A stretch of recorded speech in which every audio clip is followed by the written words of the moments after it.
Goes the trolley tour bus over there again.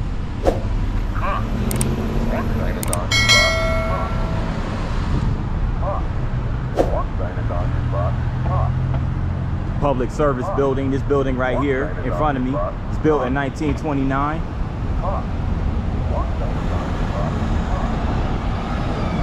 For the Asheville Fire Department right here, doing their thing.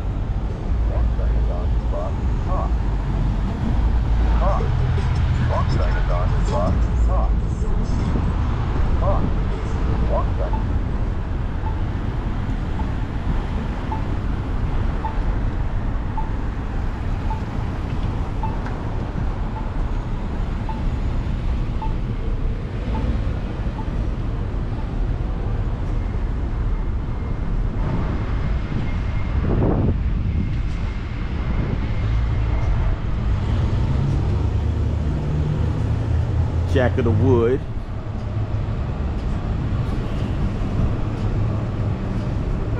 There's like a bar right here.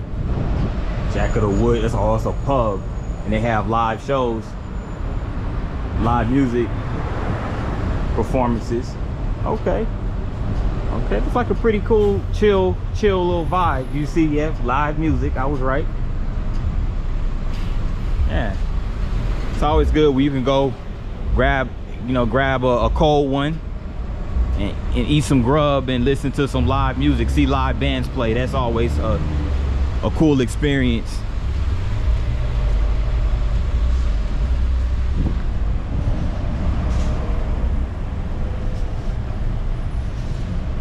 Patton Avenue Pet Company.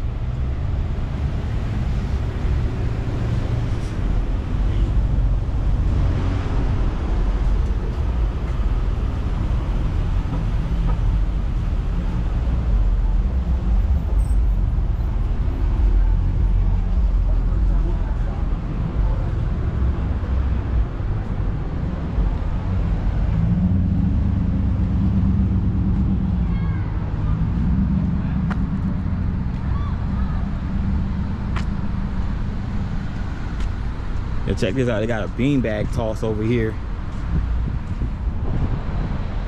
Okay.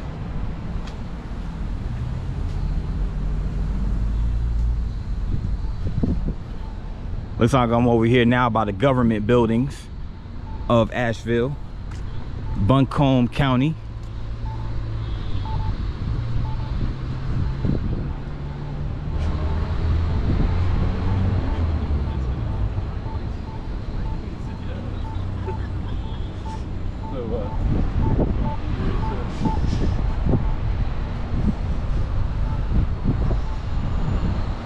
Not sure what this is. Not sure what building this is.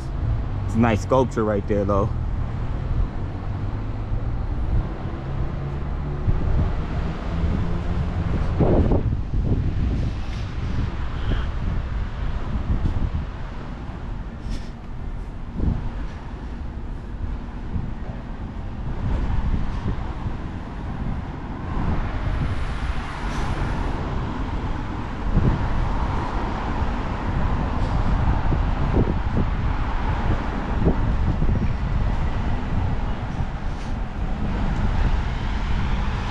This is like a federal building.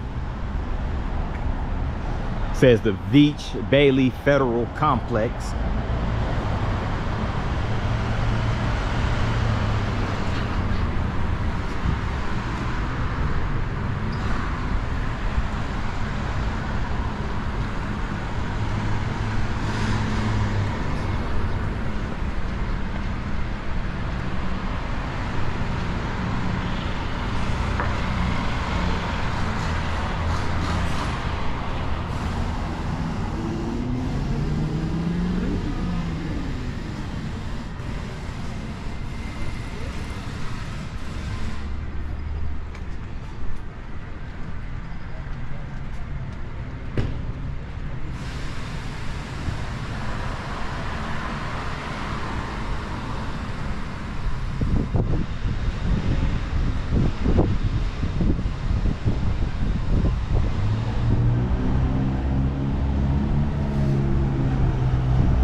I'm on French Broad Avenue now.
Some apartments right here, Carolina Apartments.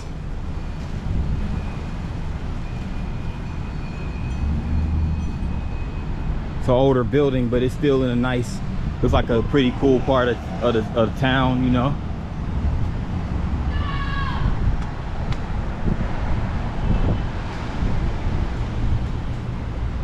It's the Hotel Indigo right here, the corner of Haywood and French Broad.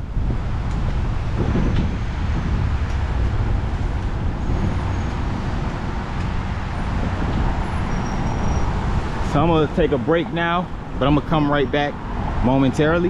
Well, stay tuned.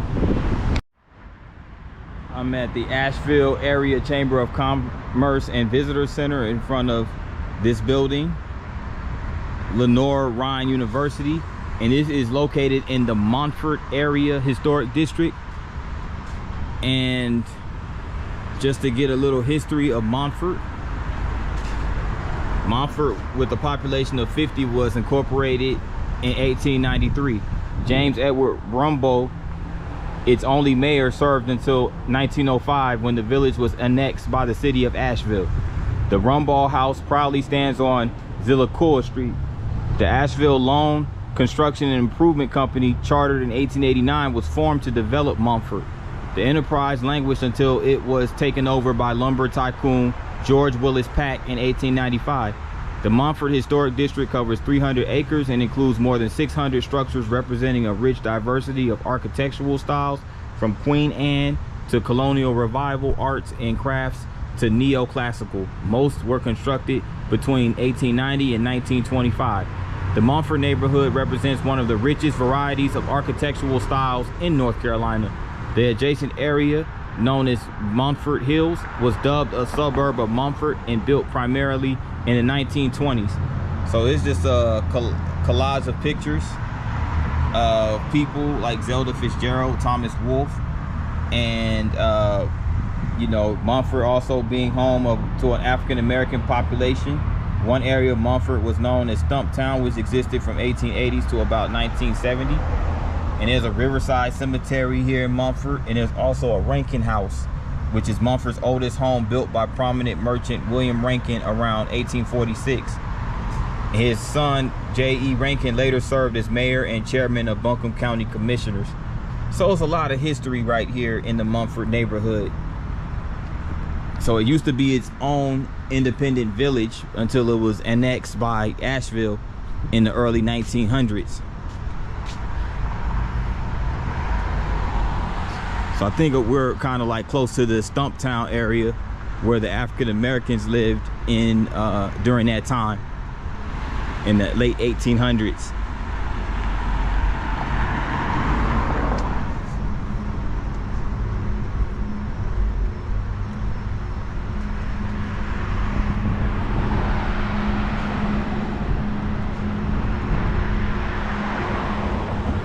So this area just has a bunch of older homes and older buildings.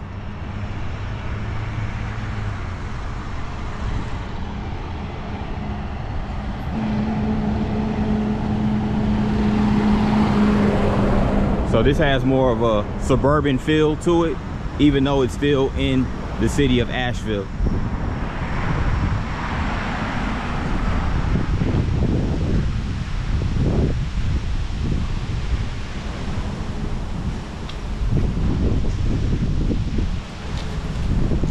there goes a couple of homes right over here. So once again, this is the Montford area Historic District in Asheville, North Carolina. Back downtown.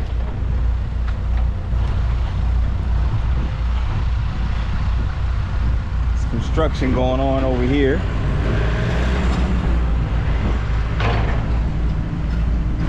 It's near the I-240 entrance ramp.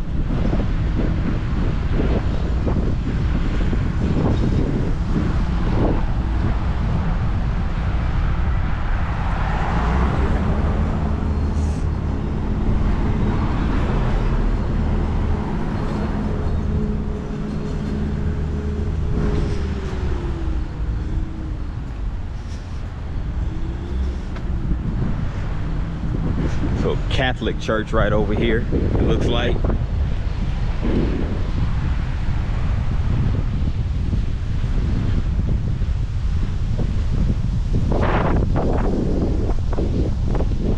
It's a Roman Catholic church called Basilica St. Lawrence.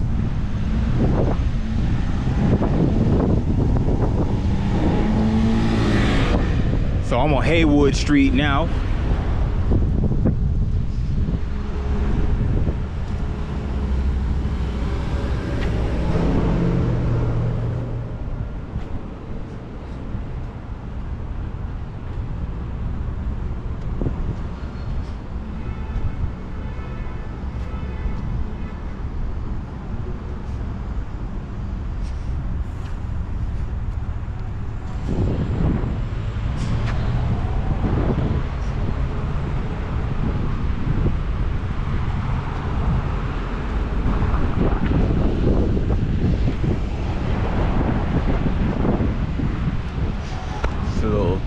Thomas Wolfe Auditorium, which is also home to the Harris Cherokee Center of Asheville. So okay, so they like they have that is that like a casino or something?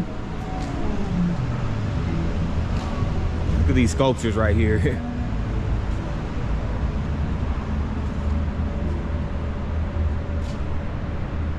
Apparently this represents the Asheville music scene, because this is a Asheville Thomas Wolfe Auditorium. So, and this is so it looks like they have a lot of their musical events over here. As you can see, it looks like a couple dancing right here, and this little girl looks like she's dancing as well. So some nice sculptures. This is the Appalachian stage. So since 1902, when the first city auditorium was built here, this area has been a center for entertainment and the preservation of Southern Appalachian culture. Acclaim has gone to composer Bascom Lamar Lunsford and playwright Hubert Hayes for celebrating mountain music and dance, and to the Southern Highland Handicraft Guild for promoting traditional crafts, placed in honor of Mitzi Shader Tyser, local historian.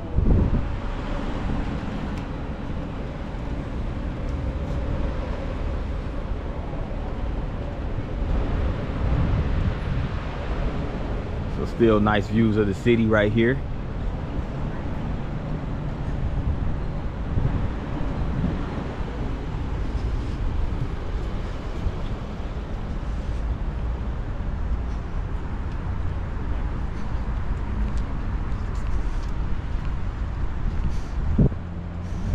And I wanted to come over here and get this. This is basically a marker of Raphael Gustavio. He was the architect and builder of the St. Lawrence Basilica, which we just passed not too long ago. This building right over here. And a Spanish master of the arts, Raphael, I don't know if it's pronounced Guastavino, he brought a soaring elegance to American architecture, artfully using layers of thin clay tiles to build vaults, domes, and roofs in more than 1,000 buildings. In 1890, he joined the architectural team at Biltmore Estate, eventually imagineering his own estate called Rhododendron and Black Mountain. So about the Basilica of St. Lawrence and this freestanding elliptical dome, the largest in North America, Guastavino said the construction proceeded with the care of a father of a child. Wow, so Mr. Rafael Guastavino was an architect. He took part in the City Hall Loop and New York subway station, as you can see right here, and the Boston Public Library. So he designed vaults and domes and roofs. So this dude is a pretty big deal. And there he goes right there. And those dudes had thick mustaches back in the day too, man. Rafael Guastavino, architect and builder, St. Lawrence Basilica. This is part of the Asheville Urban Trail. Okay.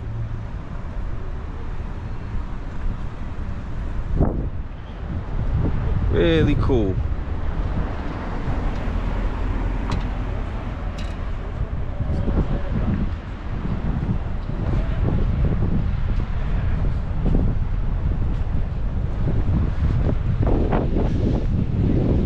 Vanderbilt Apartments. So there's some apartment buildings right here that sit on Haywood Street.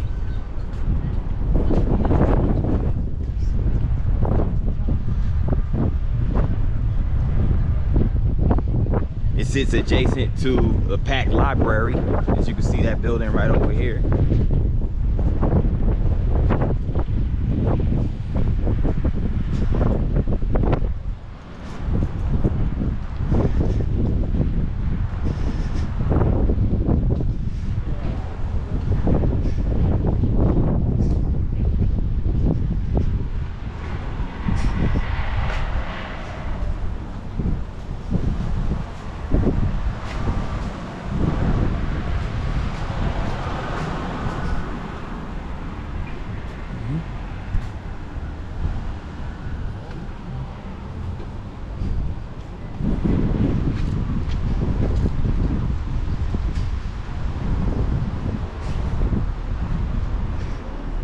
This marker is of Ann Penland, who was a nurse anesthesiast. Her World War II service influenced British Medical Corps to train female anesthesiasts in 1908.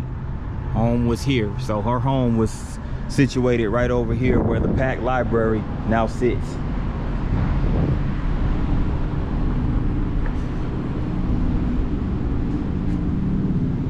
As I continue down Haywood Street,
they got a chocolate shop over here too.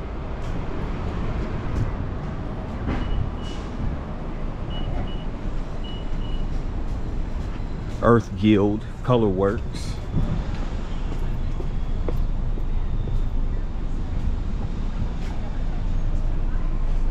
It's always important.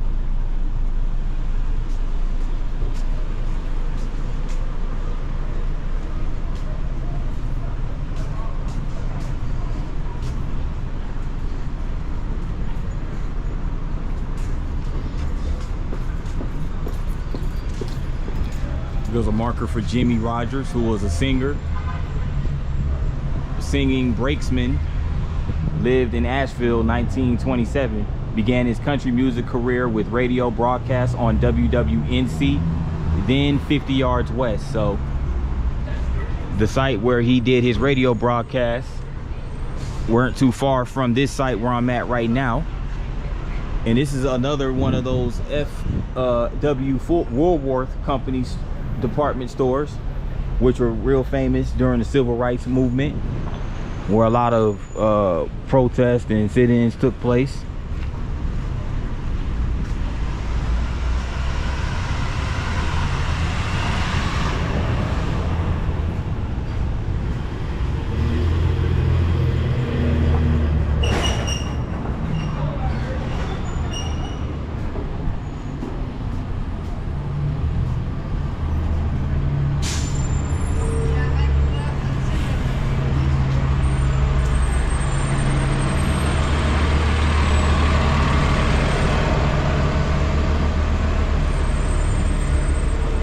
They have an Urban Outfitters downtown too.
I'm trying to find out where that park was I said I was going to come back to at the beginning of the video before I got to Pack Square. It was real nice, had some real nice sculptures over there. Once I find that, I'll be one happy camper.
I'm on College Street now.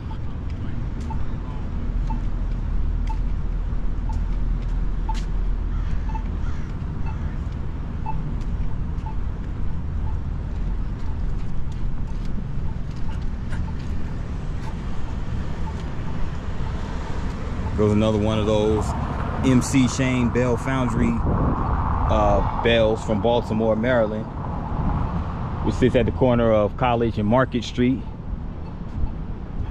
I think I finally found it. Here is the park that I was alluding to.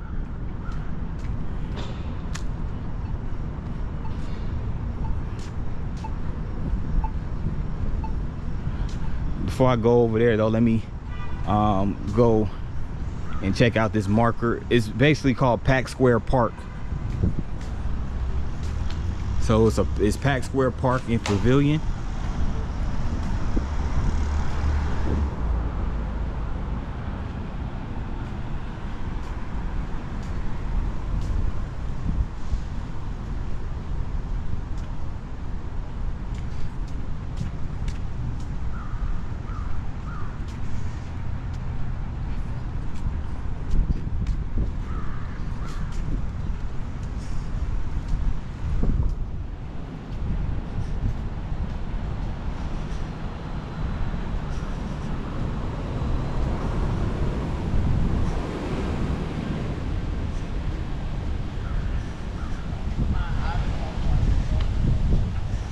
Here's the park right here.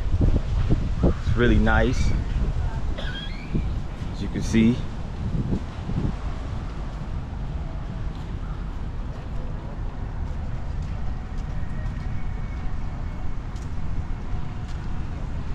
Go down these steps and cross to the other side.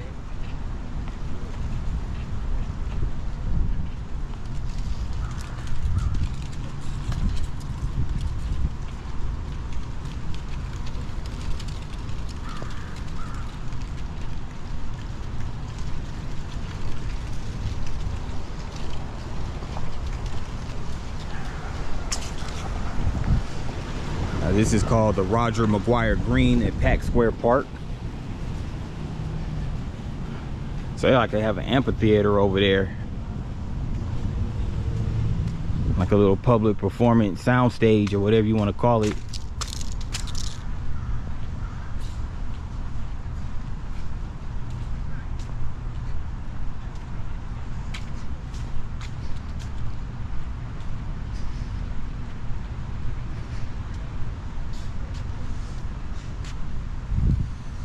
What began as a small show in the city festival resulted in two of the most important cultural festivals in the region. In 1928, the Asheville Chamber of Commerce asked musician and folk historian Bascom Lamar Lunsford to arrange a folk song and dance program as part of the city's Rhododendron Festival. Well, I read about that over there by the music venue, so let me continue on.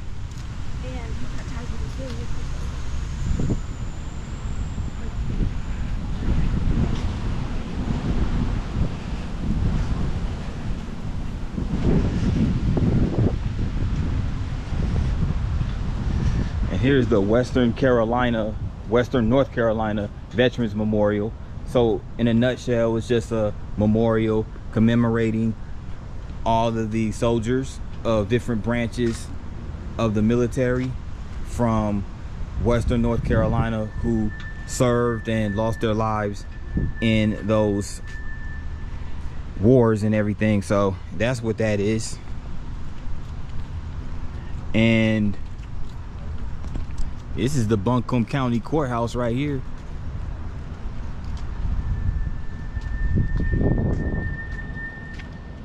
As you can see,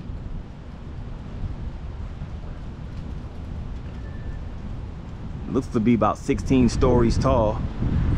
Could be more than that, but I counted about 16.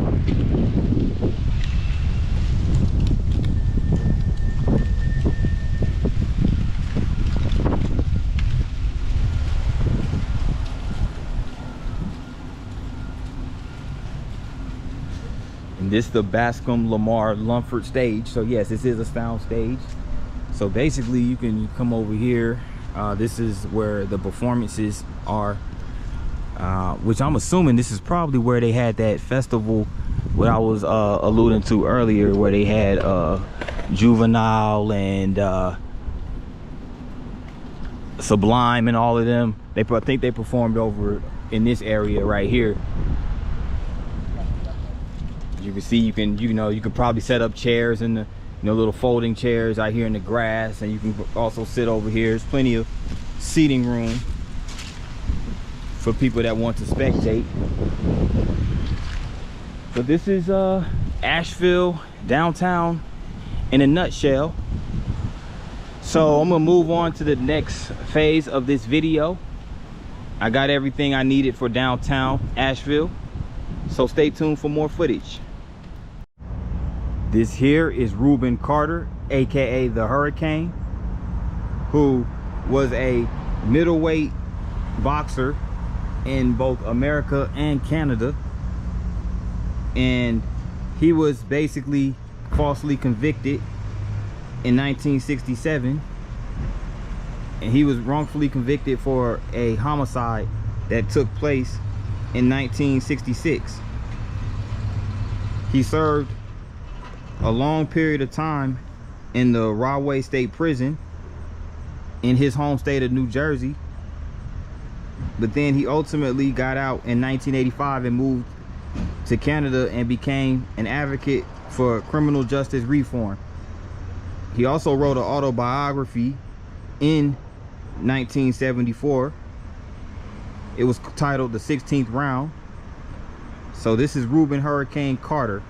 Now, his story was eventually adapted into a screenplay, and in the 1999 film The Hurricane, which starred Denzel Washington as Mr. Reuben Hurricane Carter.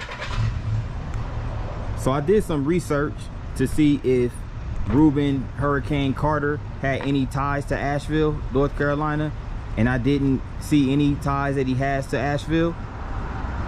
But this is just a nice mural that was posted right in the River Arts District. Reuben Hurricane Carter. I am here at the River Arts District of Asheville, located near the French Broad River and I-240. It is a formal industrial district, and as you can see right here, it's a warehouse which now houses a electric bike tour establishment. So I'm over here at River Arts Place in Lyman Street, and right here this market, on this marker, there's the Black Cultural Heritage Trail marker, and it's Asheville's black newspapers, from the colored enterprise to urban news. For centuries, white-owned newspapers were the only published source of news and opinions in the United States. White journalists often encouraged violence towards free and enslaved black people, including lynchings. Following emancipation, white newspapers often called for the seizure of black wealth and property. America's first black newspaper, Freedom's Journal, published in 1827, reported on black civic and business life. It also advocated for black people's rights. Asheville's Colored Enterprise, published by Thomas Leatherwood, featured news and opinions by and for black readers. Black-owned newspapers in Asheville included the Church Advocate, Freedom's Advocate, the Southern News, the Southland Advocate, and the West Asheville News. Journalist Johnny Green keeps black journalism's traditions alive in Asheville. Upon learning that Asheville Advocate would stop publishing, she decided to launch her own newspaper, the Urban News, in 2005. Miss Grant is the owner and publisher. So shout out to Miss Grant, and also to all of the black newspapers that were established in the 1800s. So as you can see, they had their own printing press, pretty much for the most part, where they had their own printing press, which were in the form of typewriters. And as you can see right there, this was the staff of black journalists. The Colored Enterprise right here is publication back in 1897, 1902. Before 1865, black people across the South were prohibited by law from reading and writing. Photographer John Tarbell shows an older black gentleman in Asheville reading a book about John Brown's raid on Harper's Ferry. Yep, so It was basically revolutionary for a black man to know how to read back during the slave times. But this was really interesting. I did not expect to see this when I came over here to the River Arts District. And this is the flood of 1816. And of course, the flood being because it was so close to the French Broad River. The French Broad River overflowed its banks here by more than 20 feet. Flooding and landslides buried hundreds of homes and businesses in Asheville. Black churches, schools, and volunteers from nearby Swanawa and Kunz Cove communities aided black residents. This area, home to the main rail station, factories, and a black neighborhood, rebounded. And this is Asheville native right here, Matthew Bacote Jr., who operated the first black-owned manufacturing companies in Western North Carolina in the 1960s and 1970s. They manufactured personal protective equipment for medical and scientific use. Mr. Bacote counseled Presidents Nixon and Carter on black entrepreneurship. Mr. Bacote was also the first black man hired in a professional role in the Asheville Area Chamber of Commerce. He helped integrate an Asheville bowling alley and Asheville Municipal Golf Course. So this was an entrepreneur to the T right here. And here he is right here in 2023. He also participated in the June 2020 demonstrations in Asheville following the murder of George Floyd. This was courtesy of Reggie Tidwell. This photograph was courtesy of Reggie Tidwell, and it was taken by Asheville, North Carolina veteran and native Matthew Bacote. Okay, so Asheville has a really interesting history right here, over here, the River Arts District. So as you can see, this is a warehouse building right here, and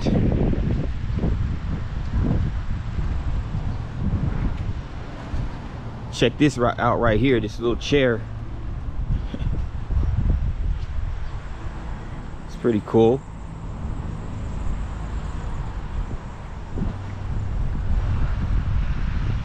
Curve.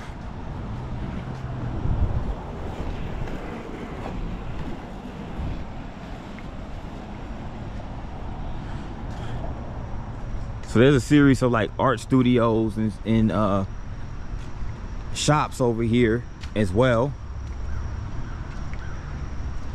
So of course a lot of these former warehouses and industrial buildings were converted to what they are now, a bunch of studios and shops.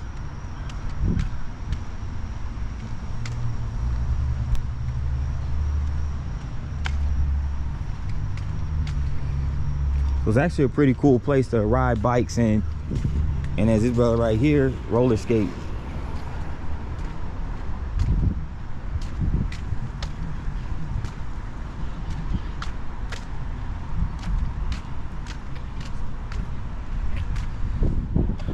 So this was basically the Black Wall Street of Asheville back in the day, back in the 1920s and whatnot.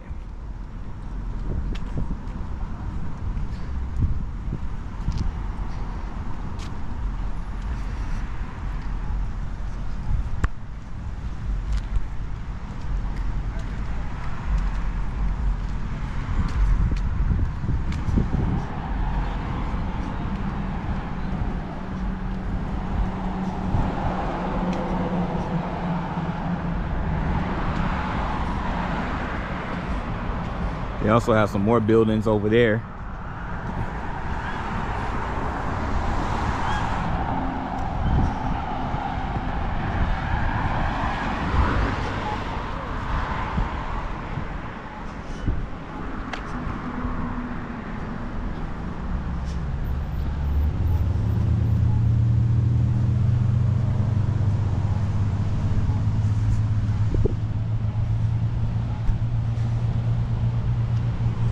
Maybe I should get me a pair of roller skates and make these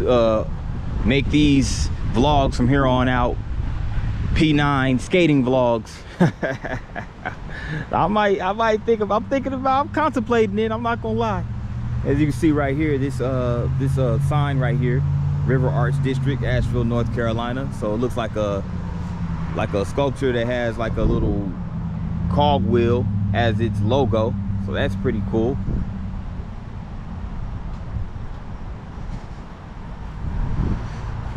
This is like a little trail right here that runs alongside the river. I don't want to go. I'm gonna go this way. I'm gonna go this way today.